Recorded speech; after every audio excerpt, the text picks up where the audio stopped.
Ooh, get better at everything. Public speaking. Trust us. Welcome, Fitness Pro mentors, to the 2 to 3X podcast, your business MBA. Glenn's laughing because I went, woo, right off the bat. Rick flared this thing off the bat. Love Rick. We actually started this whole thing doing Anchorman quotes, and we had to shush because it was just getting too deep. Hey, listen, on that note of Anchorman and getting too deep with woos, we're going to talk about something that's going to help you get instantly better at everything. It is something that has brought a tremendous amount of recurring revenue to Strata. Glenn has had experience with it. We talked about it last week. We're going to talk a little more about his fresh experience and one of the reasons why in your organic marketing system, you need to be doing public speaking, presentations, and webinars. It's a keystone. But before we start, Glenn, how you doing today? I am fantastic. I'm having a really good day. How are you? I'm all right. I'm a little hopped up on coffee. Did Me some too. TCPTN presentation recordings. Oh, that's right. Yes, I got mine coming up too. Hey everyone, so if you're checking this out live, Glenn and I are both presenting in June at the Fitness Online Conference with CPTN. Glenn's going to be talking about sales copy. I got 2 topics. I'm doing myth busting for social media and marketing and our 100K fist formula system. I'm really excited about it. That Fitness Pro Mentors is going international. And by the way, I got invited to speak next year at a big public event live internationally that I'm going to tell about later. Do I Once have it to gets know? firmed out, I'll tell you later. I'll tell you off camera, but it's going to be the biggest thing I've been invited to, so I'm pretty excited about that. But hey, listen, Fitness Pro Mentors is changing a lot of lives, and there's some cool stuff that we're doing helping you grow your business. And this is unabashedly one of the key things that has been great for helping perpetuate expert status. Glenn, take it away. It's so great that we have made it part of the cornerstone of our program. We're shooting right into this topic off the very bat in the most recent mentorship, and that is presentations and presentations and presentations and presentations. The reason I love the presentations so much, and actually is because Brandon brought this to my attention, and then it kind of all clicked. I had a eureka moment, which we might discuss a little bit later. Teaser had this eureka moment where it's like, wow, actually, the presentations do actually tie in all the different skills that you require and need to be able to build your own business. You know, for me, one of the litmus tests of being successful in marketing and business is that if you had to leave where you are right now, move halfway across the country and start back up again, could you be full in 6 months? Could you be full in 6 months? And I think that's a beautiful litmus landmark to have. And presentations really teach you all the skills that you need in order to have your own amazing marketing funnel marketing system.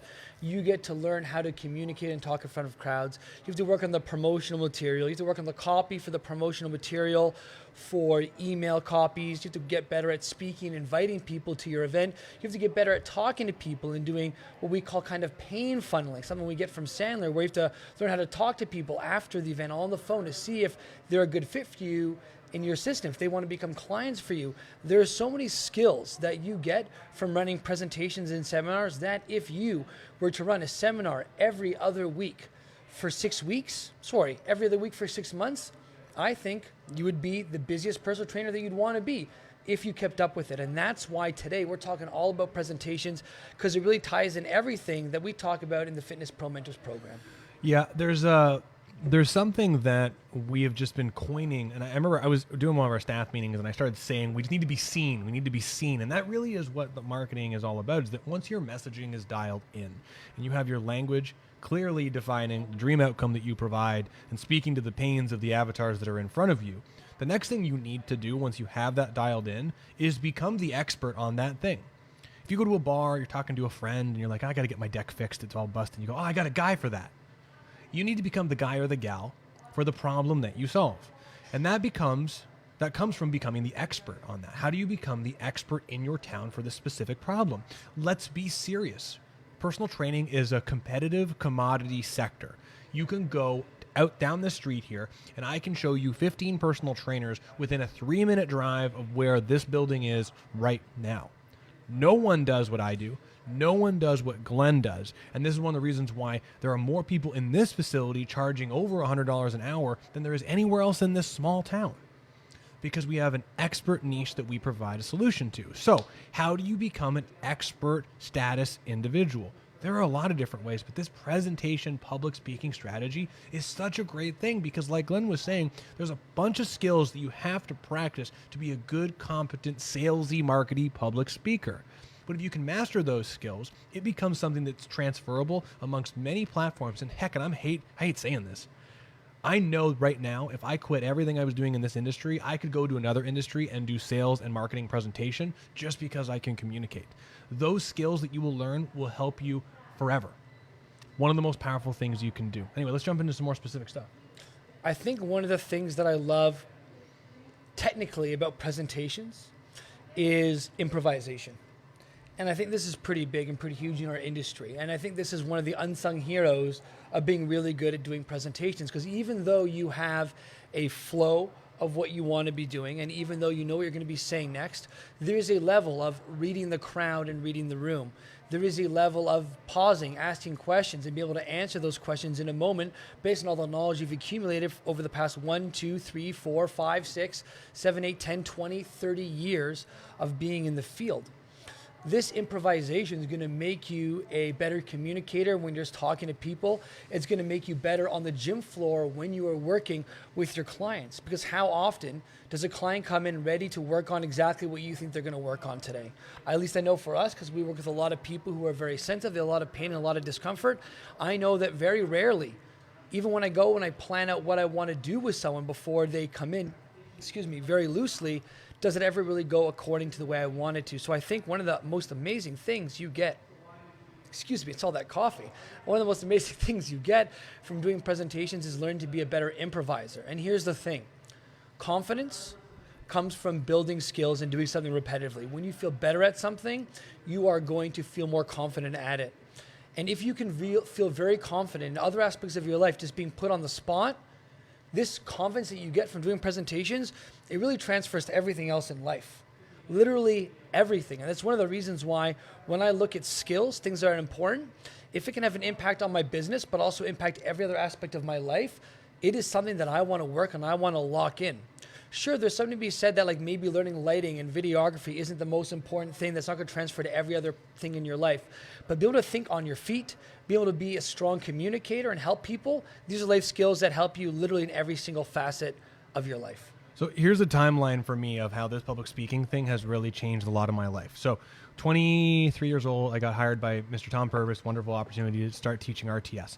I had not done too many group presentations at that time, small things at First Genie Fitness, but I had to get confident in speaking in front of people.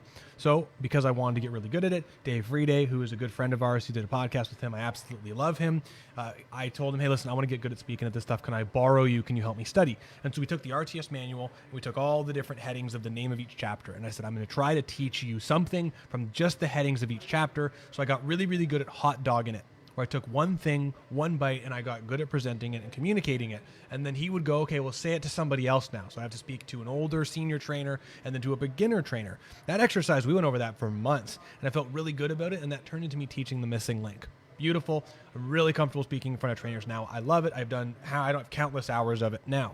From there, after learning that skill set, I started doing that within my client base when I was working at Maximum Fitness. And that's great. That helped me actually save up all of the initial money to open Strata Internal Performance. So I learned some skills from Tom Purvis, practiced them, took those skills, jumped right in, got good at public speaking, terrified myself, started public speaking in front of Strata, all my clients, preparing for Strata rather, and that helped me grow over 6 figures of reoccurring business even before I opened this gym, and then now, here we go. Now, fast forward, a friend of mine, totally sidetracked, but as an example of where this can go if you really want it to, and I don't do this now, but a buddy of mine hurt his back from playing drums. As many of you know, I play drums. I literally one day, with no skill set with video or mics, started recording into my computer a quick video tutorial on how to have your back not hurt from playing the drums.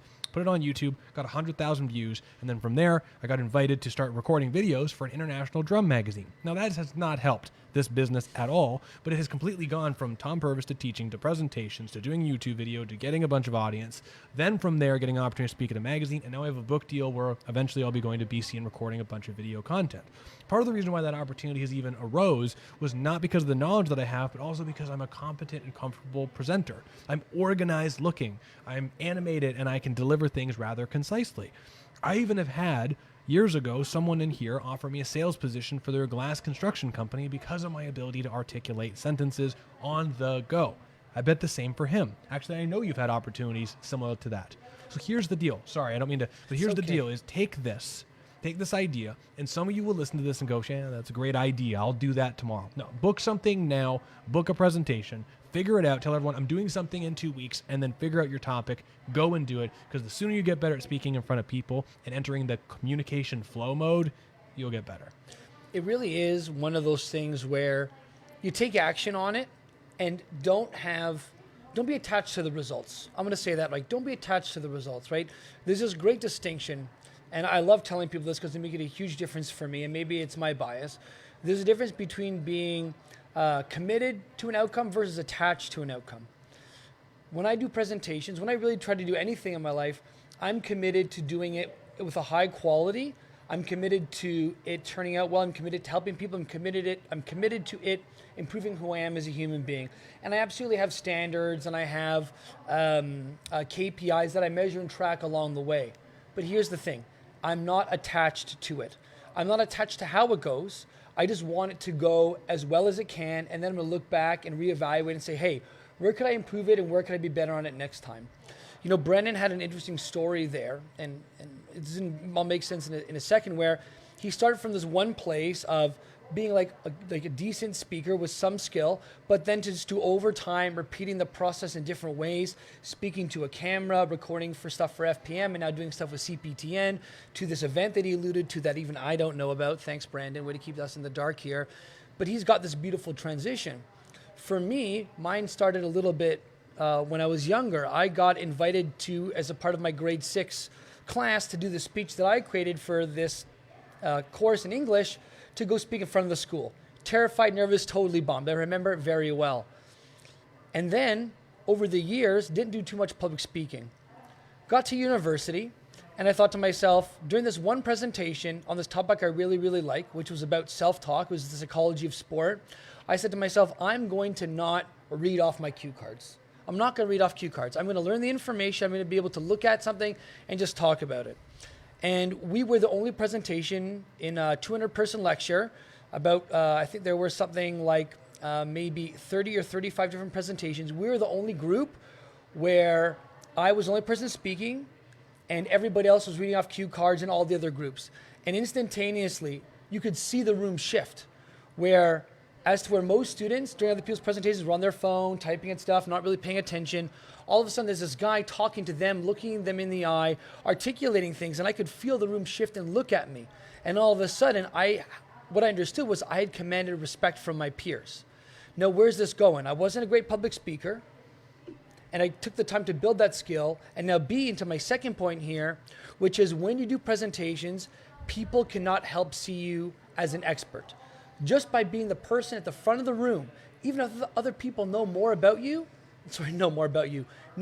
topic, people are going to see you as the expert just by being at the front. And this is huge, because if you were to move halfway across the country and start from scratch again, the more presentations you do, the more of an expert you're going to be seen by all these other people, the more they're going to talk, the more you're known in your new living location or your new town, and the quicker you get to be seen as an expert. The reason why we convert so many of our leads coming into Strata, a big reason is because we're seen as experts. And because Brandon spent a heck of a lot of time doing presentations for the past 5 years. It's because before we had our COVID shutdown, I was doing presentations, and I'm back doing it now. And we're going to keep doing this. It's the reason why FPM is blowing up, because Brendan does presentations, interviews every week.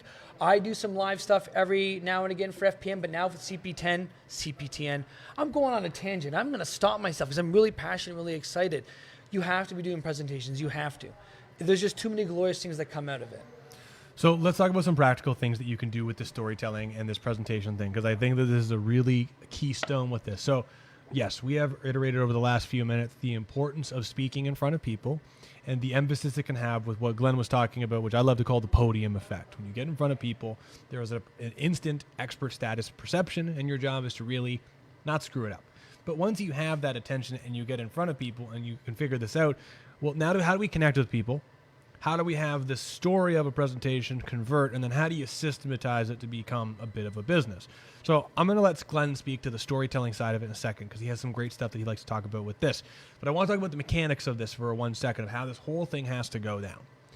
Once you create the name of a topic and you create a topic, first and foremost, pick something that appeals to the audience, your prospects, dreamed outcome of what you do. So if there's someone who are paying people, 3 secret hacks to resolving pain with exercise that your doctor doesn't want to know, right? That's a very sneaky name, very direct, and it's very clear they're going to get 3 things when they leave your thing. Great. So the question is, one, well, how do you market the event? How do you get people to show up? How do you get people engaged? Well, that third part's the storytelling thing that Glenn's going to do. And then at the very end, I like to try and have a combination of a survey strategy and a this or that option where everyone in the room is given an opportunity of something so great that they will feel stupid to say no, honestly. And that sounds silly, but at the end of the day, if you have a combination of soup or salad and one's free and one costs $2, they can get something no matter what. So marketing-wise, this entire event, the truth is, if you have a hot audience, people in front of you, you can already, using your inbound audience, ask people, hey, I'm doing an event. Do you know anyone that would benefit from coming from this thing? Second, one of my favorite things to do, and we got this from Ruben Dreiger in his interview, is talking about connection content. Go live on your Facebook or Instagram feed and tell a compelling story about you and your challenges with weight loss or pain or hypertrophy, and then be like, hey, listen, everyone, I'm super passionate about this and I want to help more people like you. I don't know if you'd be interested in this, but I'm doing an event this Friday at 2 p.m. Eastern time at Strategy and Journal Performance on 3 secret hacks to resolve back pain with exercise that your doctor doesn't want to know. I'd love for you all to come. I want to share a bunch of incredible information so you can hear how I overcame this back pain. Little things like that to invite people in is great, and this is where having email lists and all that are very powerful. Now, people come to the event. We need to tell a story. Glendon, tell me a story. You want me to tell you a story? No, I want you to tell me how to tell stories. Tell a story. So there's so many different ways to tell a story. And the way I lean on the most and the way I think about the most is actually a framework that we use here at FPM, but I'm going to tell you it through the eyes of a different man. His name is Joseph Campbell. Joseph Campbell is widely considered one of the greatest storytellers of all time. And this is because he really understands myths and what makes myths work. If you've ever seen the movie Star Wars, one of the greatest space operas of all time, you can't ask anyone if they know what Star Wars is without saying, yes, I know exactly what Star Wars is. Space opera? Space opera. You know, you ever heard of space opera? It's literally a genre of movie. Listen, we're pretty nerdy here, but I've never heard anyone in my comic book working years, anyone calling Star Wars an opera. So that's awesome.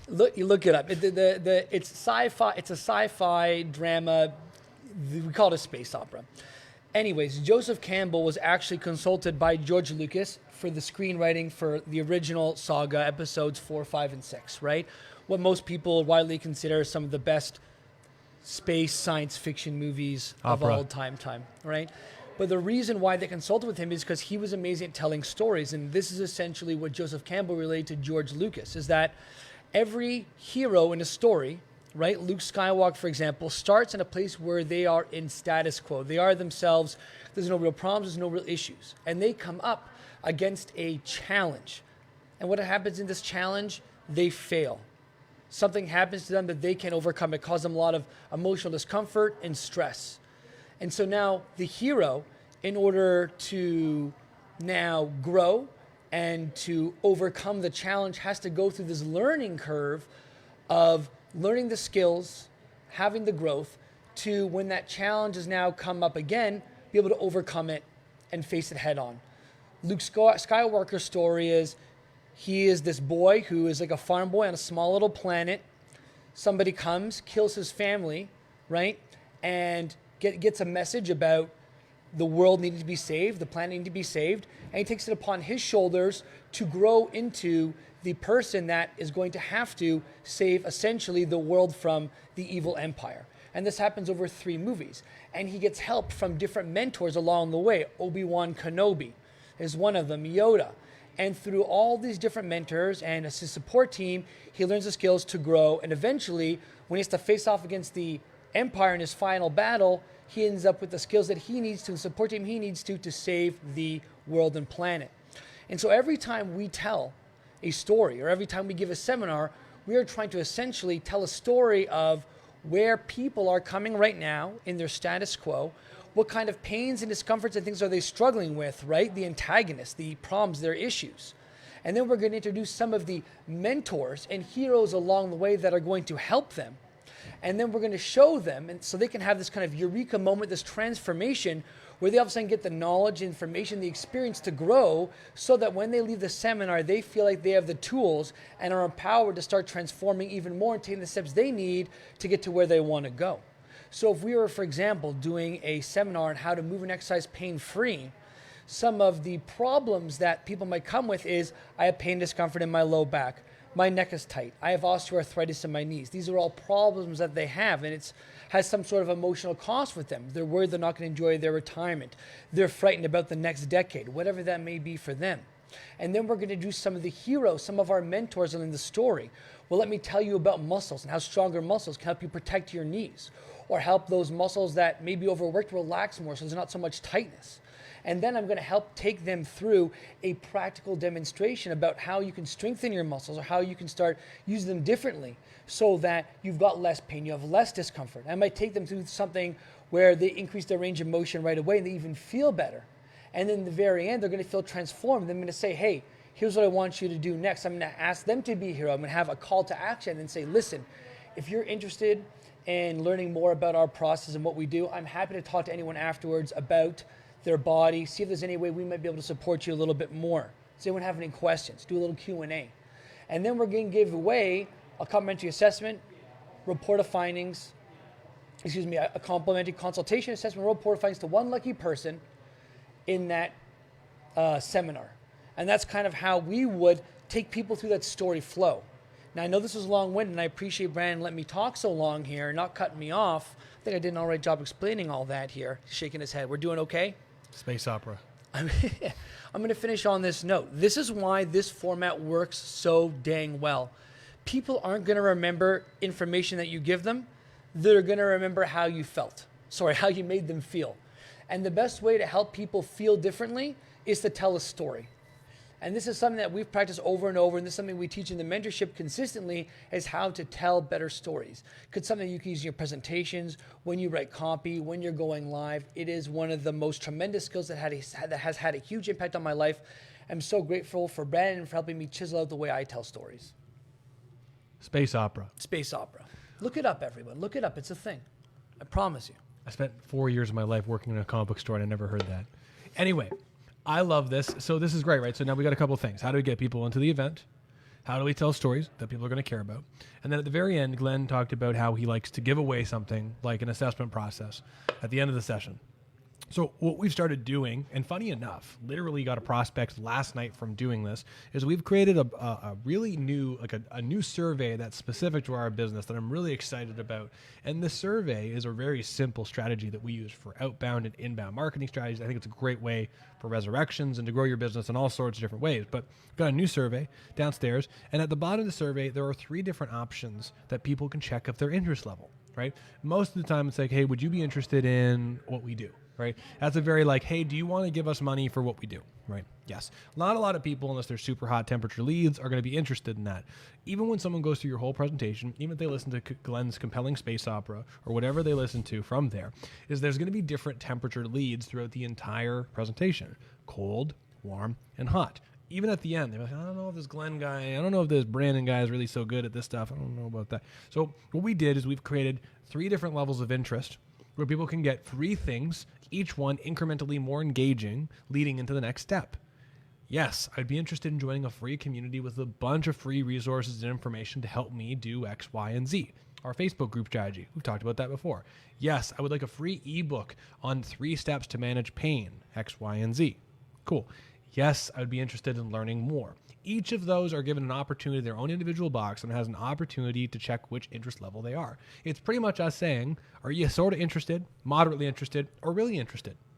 And if someone checks all 3, we know they're a much hotter lead. And this helps us kind of script how we're going to have a conversation with them and what we're going to do for different interest levels. I love it. And the truth is, it's funny, we actually have this exact survey at the front door of the gym, and someone last night walked in when someone was with the client, Taylor was with the client, and someone filled it out. So this month we're up to 18 prospects in 19 days. 18? Mm-hmm. Damn. Yeah, man. Crazy. All from organic strategies, from the Glenn presentation and people referral calling and people just showing up and resurrections, and that's just completely insane. It's all something that you can do. Here's the thing. I'll throw this out there. If you want to teach for one of these companies that you love, if you want to start your own education thing, if you want to grow your business really, really fast, speaking in front of people is going to be something you have to get good at. And it's something that all the people you look up to that are like quote unquote leaders have gone through, those trial and tribulations of public speaking, getting over those fears, and improvising. It's something that you just can't not benefit from doing. So you have to go do it. You got to go do it. Go talk to strangers, get in front of people. I love it. I love it too, Brandon. That's a good place to put a pin in it. What do you think? I was going to say, we could, here's the thing, is I think we could talk about presentations for hours because it really does encapsulate every single thing that we teach in the mentorship. As Brandon said, everybody book a presentation. And here's the thing, because I know this comes up sometimes when I coach people in the mentorship. A lot of people are going to work at other gyms and they are going to maybe be a little bit hesitant because they're like, well, it's not my gym. I don't have my own spot to do it. You know, I don't know if it's going to be a good idea, if it's going to work that well, because it might seem competitive with other people. Here's the thing. If you're working at another gym and you are paying rent there and you're helping them bring in the cashola, they're going to be head over heels happy that you're doing this. I haven't had anybody who works at another gym say to me after they've asked their gym owner if they could do a presentation, say it was a bad idea. Most gym owners are over the top about you giving more value to any current members that are there and be able to help you get busier. So honestly, if you're thinking about how do I grow my business, book a presentation right now, get whoever needs to be enrolled, and go for it. Go for it. What do you have to lose other than building more awesome, amazing skills and getting more clients, honestly? So on that note before, because he didn't remember to do this, and I'm going to ask him anyway, Glenn, what is your pick of the week? Oh my goodness, that's right. So mine's kind of a twofer that's going to be combined together and it's going to make sense. I picked up an Elgato green screen the other day for my home studio. I want to play around with some green screen stuff, having myself there on top of different things without anything else in the background. I love it, A. And here's the second part, B. When I was looking at what green screen I wanted, there were two green screens right next to each other, pretty much the exact same thing, functioned the exact same way. One was Elgato, and then one was from another company I've never heard of, about the same price point. I looked at them and I said, well, which one do I want? Because I already have an Elgato Stream Deck, because I already have an Elgato capture card for my camera that I use in my setup at home, instantaneously, no-brainer, I was like, you know what? I want to get the Elgato one because it's a brand that I trust and I respect. They have good quality products, and I want to keep with that. And this is where really this comes together as a twofer is people are going to start seeing you in your hometown where you work one-on-one with people as the expert within your brand.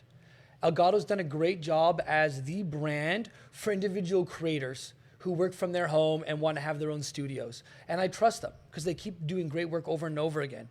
If you keep doing great work with your clients, keep providing great service, you're an expert communicator, you do presentations, your brand awareness in your town is going to go up and it's going to get better and better. And people are going to want to buy in even hotter and hotter.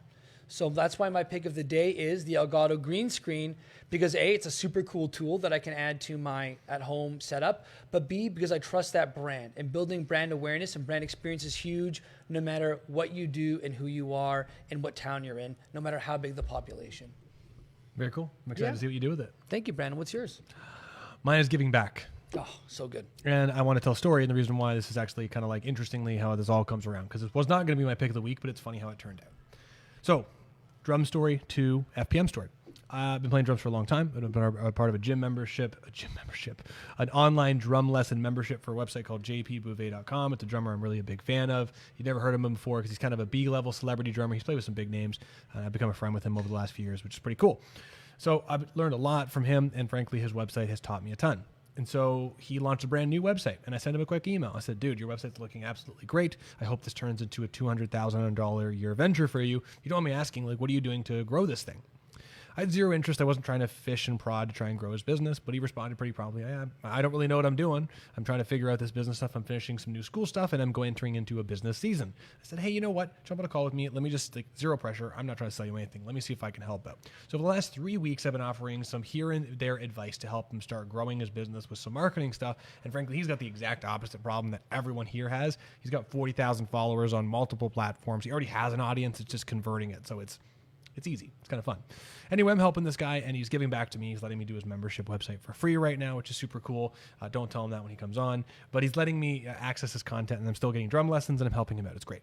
Now, here's the reason why I bring this up. Is because I was doing all this because he's given so much back to me. I wanted to help him because I really think he deserves all the success, and I am not in an online business education